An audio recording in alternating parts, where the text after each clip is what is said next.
phones ringing or pinging out loud, and I don't know how to emphasize this enough. Turn your phone's ringer off.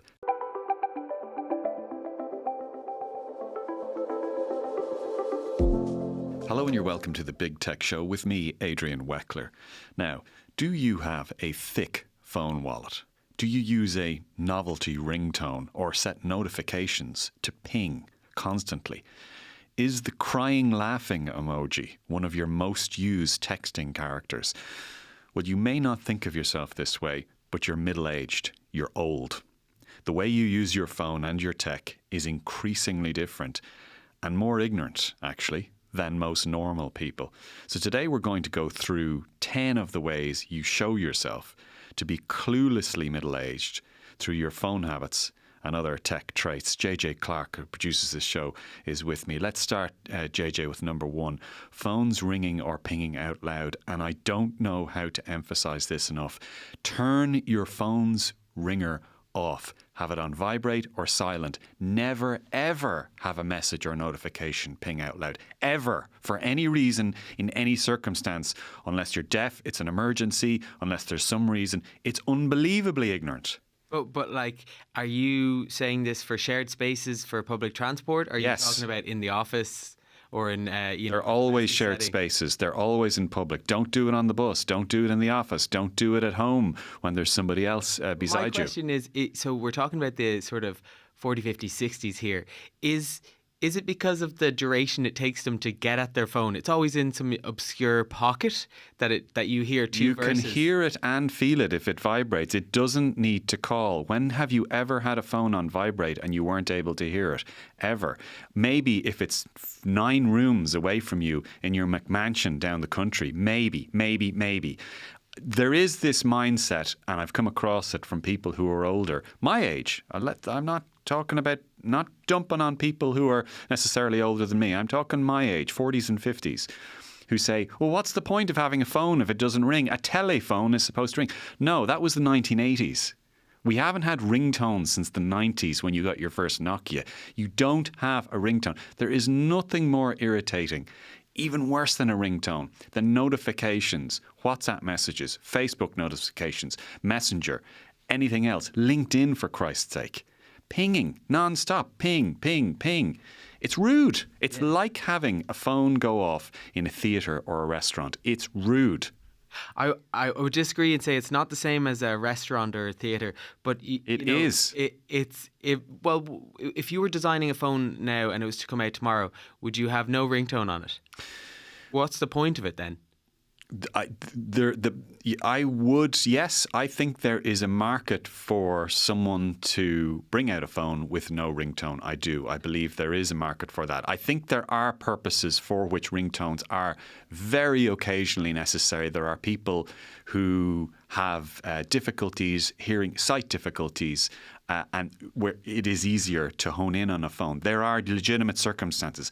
I'm 100% sure that the vast majority of people who are listening to this and have their ringtones enabled are not in that category. They are people who sit in offices with notifications pinging all the time, and they don't think there's anything wrong with it. Yeah, well, it's funny because you're describing the older generation, but I have my phone ringtone set so that it goes off. Why? Because I've never had cause to change it, and so I catch it. Where are you from? Who are your friends? On the first ring. How your family? How do you get away with this? What was it that actually led you to believe that that's okay? Well, I get it on the first ring. I don't find it that offensive, and I pull it out within 2 seconds. But what about the person sitting beside you?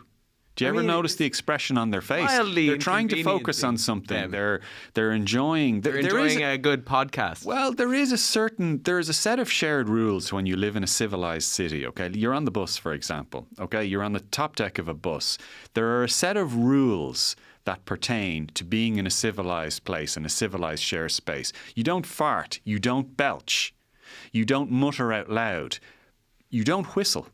either. That's Yeah. a really new one. Nudity is another one. The common observances there. And you don't have a ringtone that goes off. I'm yet to see this carved in stone anywhere. I think it's Consider this it being carved in stone. Okay. Adrian said. Let's move on to number 2. It's related to number 1.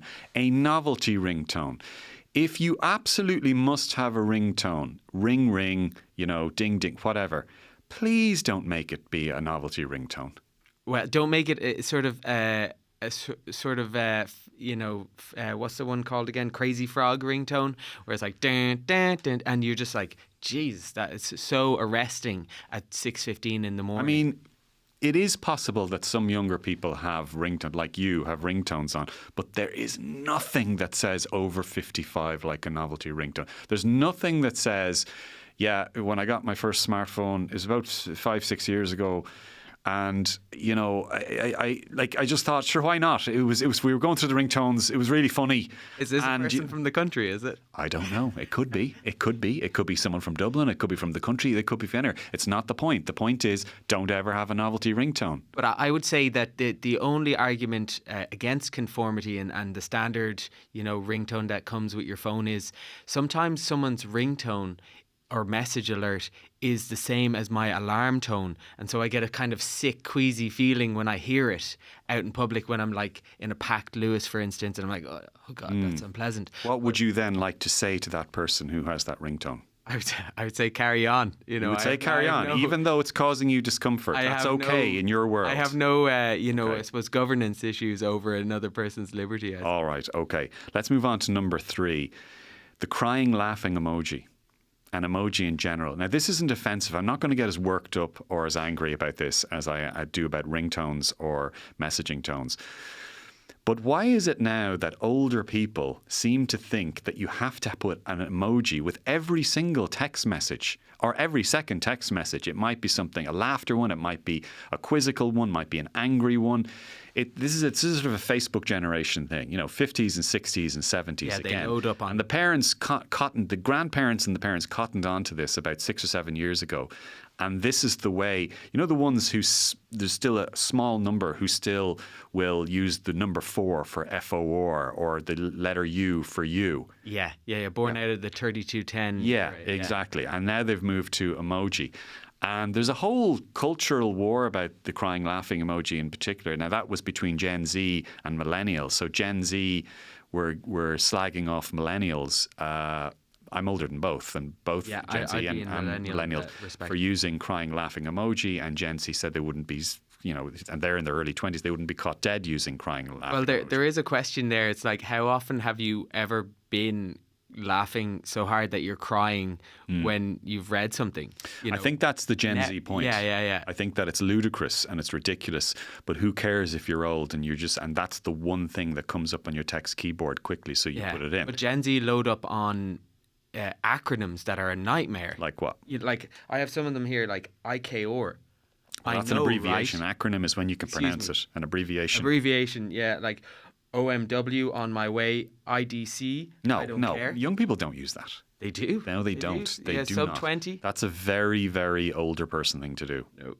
OMW. Yeah, I've never seen that. I have and I have a sibling that's under 20, and it's a nightmare. That's a 45-year-old marketing executive who has sunglasses on his or her hair. That's the type of thing they would do. Oddly specific. Yeah, and who drives a Volkswagen Beetle or a Mini. They would put OMW in their like text. as in, I've seen a lot more, and I would say that it's my sister's friends text like that to each other.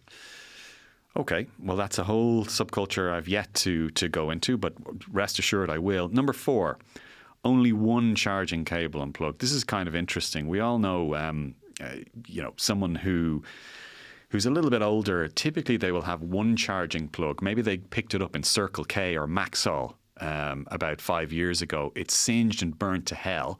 It's a tiny little 1 amp or 2 amp. Takes about 5 hours to charge the phone. They will accompany this with the house charging cable, which is so old now that it's an off color, kind of white or cream with a bit of brown. The end of it's slightly bent, so you have to sort of work it into the phone. But then there's always kind of a controversy of where's the charging cable. This would be the same mentality which would be annoyed that the cigarette lighter adapter that they were only getting used to a few years ago, and it's such a handy gadget, they think. And now the car they just replaced it with doesn't have a cigarette lighter anymore. Yeah, these wires live in the center console between the passenger and driver seat. They do. And they just, they get like alternated in, when one breaks, the other one sort of still lives there. Yeah. Which is sort of It's also a major crisis when Apple switches over from Lightning to USB-C, because the concept of actually having to get a new cable, to them it's almost like having to get a new car. It's, But my parents' generation would never consider a power bank. They would just never have it on them in their bag, transiting airports, nothing. They're looking for a plug somewhere, or they try and hand it into the bar. Yes, correct. Can I charge this behind your bar? Leaving your phone behind a bar. Okay. Number 5, forwarding quote-unquote hilarious WhatsApp and Facebook videos. Yeah, I mean, when I'm thinking about this, I'm explicitly thinking about my parents and my aunties and uncles. Exactly. That's who we're talking about. Right. A man laughing as his wife gets stuck in a shopping trolley, a dog wrecking a couch, a lorry full of manure spilling over a car. These are all the staple ones. Now, some of them get edgier. We all have that sort of relative who sends a really dodgy, borderline offensive, not even borderline offensive. Like straight offensive. That uncle that plays on the line. And goes beyond it sometimes. I don't know whether it's an uncle, whether it's a cousin, whether it's somebody else. And this is something that has been forwarded. Often there will be large white capital letters on the photo or the gag. And I always feel like, I think... Misspelt, by the way. Yeah, often. yeah. And apostrophes just, free for all with apostrophes. I think it's... these kinds of texters or WhatsAppers tend to treat... the conversation, even if it's to a group chat, like the family group chat, like they're talking to an individual, whereas in fact they're talking to quite a few people. I see that all the time with this generation on Facebook. They'll see their nephew or niece doing something really well, and they'll respond as if it's a personalised letter underneath in the comment, and everyone can see it. I mean, I would forgive it to an extent in that it's you and I and everyone else can see what's happening there, and it's kind of cute and it's touching and it's personal. So therefore, there is a kind of a personalised, and the intention there is quite a good one.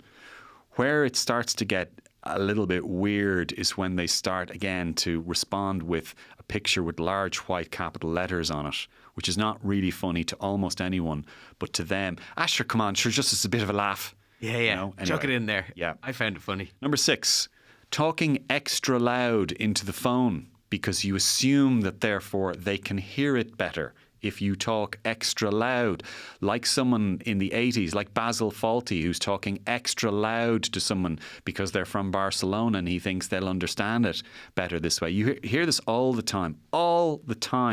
It's like your parents having a good room telephone voice. I think it's this generation of that. Someone will, they'll effectively shout into a phone because they think, mistakenly, because the microphone cannot relay a sound any louder on the other end to the speaker and on the phone on the other end, whether you shout or whether you just talk in a low voice right into the microphone. Yeah, so my dad is definitely guilty of this in public settings and domestic settings, but he'll say, "Hello, it's Dad," when I have his phone number saved as Dad. So I've told him multiple times, I know it's you. I even if your name wasn't saved. Do you know what? I would actually prefer that to have it that some others have. If it's not your dad, if it's someone, they might be an acquaintance and they call, you haven't got their number saved in, and they say, "Hiya." Oh, yeah. Or they'll say, "Hi, it's me." And what? You're supposed Who are to you? sort of, figure it out in the dark who this person is. I mean, the correct and justifiable response to that is, "Hello there, it's Adrian. Who am I speaking to?" And who cares if they take offence? Why would they assume that if they're just an acquaintance, that you necessarily... And that is the correct one. I suppose we use it all the time in media. We would say, "JJ here from the Indo, how are you doing?" Yes, and absolutely. the first 3 seconds, just so they know that you're not, a scam caller. Yeah. And this is a different topic and we can talk about it another time, but even when you're meeting somebody, I would often say, hi, Adrian Weckler, Irish Independent. I'm going to remove any chance of awkwardness that they don't remember your name. Just say it. It's a simple thing. Number 7, using a loudspeaker for calls in crowded places. Well, I'm just totally averse to this. I find people scrolling their social feeds. This isn't to do with calling now, but I get the Lewis early in the morning, and I'm so noise sensitive anyway. But people scrolling music clips, then sports clips, and then an interview in 4-7 second intervals. I find it infuriating. I'm constantly telling people to put in earphones. That? These are the same people who would be giving out about teenagers in the back of the bus with their quote-unquote ghetto blasters, right? Yeah. Well, why would you do that? Why would you put your phone on loudspeaker? Now, some people will say, I don't have earbuds or they don't fit into my ears, which is BS, by the way, because all earbuds fit into ears if you have the correct settings, and we talked about that another time. Actually, that's down on our list. We will get to that. But yeah, playing videos, playing YouTube, playing viral videos, or taking a call. The amount of times I've sat on the bus where somebody is on a call with somebody to let them know that they're on their way, what they did, who they saw, what that person said, what else that person said, what that person's plans are, whether or not they'll meet them again, where they might meet them again. And by the way, the bus is currently at this position and it should be there in 9 minutes, but it could be 10 minutes because you never know, because this happened on the bus downstairs. And I'm listening to all this going, I really don't want to know all this. Do you know what? In Japan, in Tokyo, I was on a bullet train from Tokyo to, I think it was Osaka, and they have quiet cabins, quiet carriages.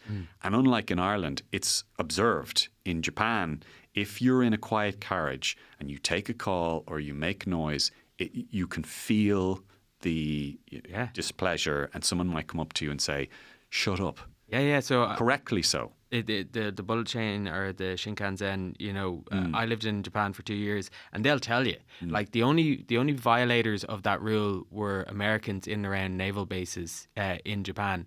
But like even still, you would have just dagger stares from an indirect people as well. But so strong was that social rule. Please keep it down. And if you ask the people, do you think it's all right to play, in isolation? Do you think it's all right to play, music off your phone on loudspeaker?